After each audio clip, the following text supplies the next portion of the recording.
थाखाय बिफान होनांगौ होननानै बियाबा मोजां। IPW आफादखौ आं मिथिया। मोजां खामानि मावदोंब्ला देरहानांगौमोन, रायजो राजाफोरा मानोथो भट होआसै?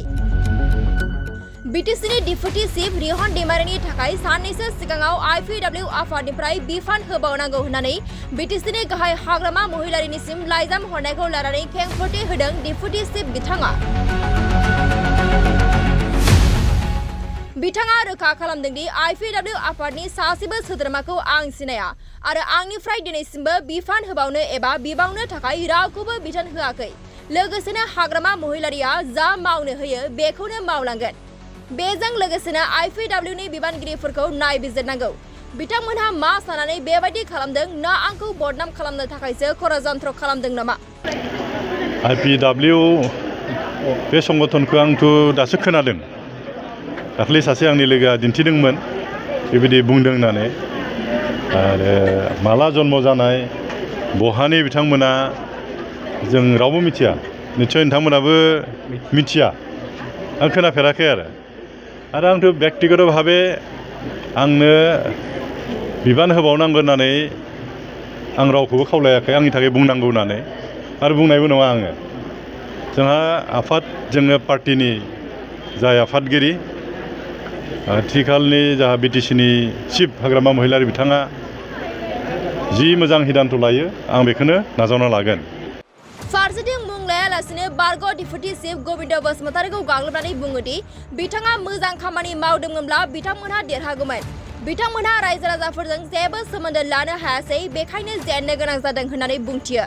लोगोसेनो डिप्युटी चिफ बिथाङा बुंबावोदि आसाम सरकारनिफ्राय BTCआव जेसेबां रां मोननांगौमोन दिनैसिमबो थाइसेबो रां मोननो हायाखै। बेखायनो नांगौ बादि खामानि मावनो हायाखै आरो जेब्लानो आसाम सरकारा रां हरगोन रायजो राजानो खोथा होनायफोरखौ मावफुंनो नाजागोन होननानैबो फोरमायो BTCनि लेङाइ गाहाय रिहन दैमारि बिथाङा। बुंना लाबाथ' जायाना खोथाफोरखौ। मोजां मावदोंब्लाथ' देरहासार जानांगौमोन ना। रायजोआलाय मानोथो भटखौ होआसै? खामानि मावासै, रायजोफोरजों सोमोन्दो लाखिना सोलियासै, बेखायनोथ' जेननो गोनां जाबायना। दा जों जुदिब्लाबो सेप्तेम्बर मासावनो सरकार दादोंब्लाबो जों जिहेतु दाबो बाजेट मोनाखै।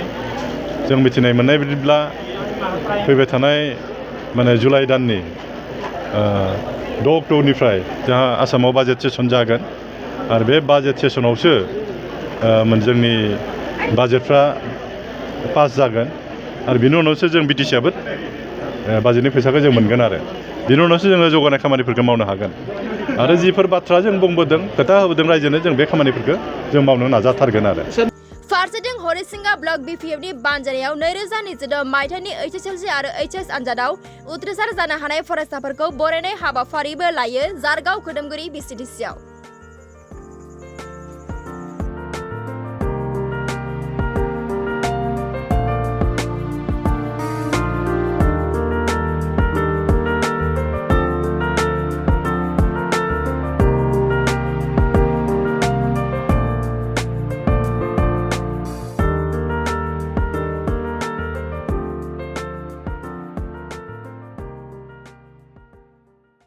गाव खोदोमगुरि प्राइमारि कमिटिया मोनसे थांनाय विधान सभा जि बिसायख'थि जालांबाय बेयाव देरहासार जानायनि मोनसे बिजय उत्सव बे प्रग्रामखौ लादोंमोन। आरो बेजों लोगोसेनो थांनाय हाई स्कुल फाइनाल एग्जाम आरो हायार सेकेन्डारि फाइनाल एग्जामाव जाय जोंनि फरायसाफ्रा मोजाङै उथ्रिखांबाय बिथांमोनखौबो बिथांमोना बरायदोंमोन आरो जोंबो गोजोननाय मोन्दों।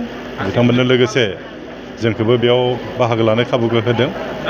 आं आसा खालामगोन बेबायदि फारिलाइनि जुगिदि जोंनि फरायसाफोरखौ जों गोबां उत्साह होनो हागोन आरो बिथांमोनाबो निस्सय मोन्दों आरो बेखौनो खावलायदों बिथांमोना जाहाथे मोजां फरायो आरो सानसे बिसोरनो जोंनि जिहेतु भबिष्यत बिथांमोना मोजां फरायनो हाथोंसै आरो जोंनि समाजाव मोनसे सोलायनाय लाबोनायखौ जों आसा खालामदों आरो।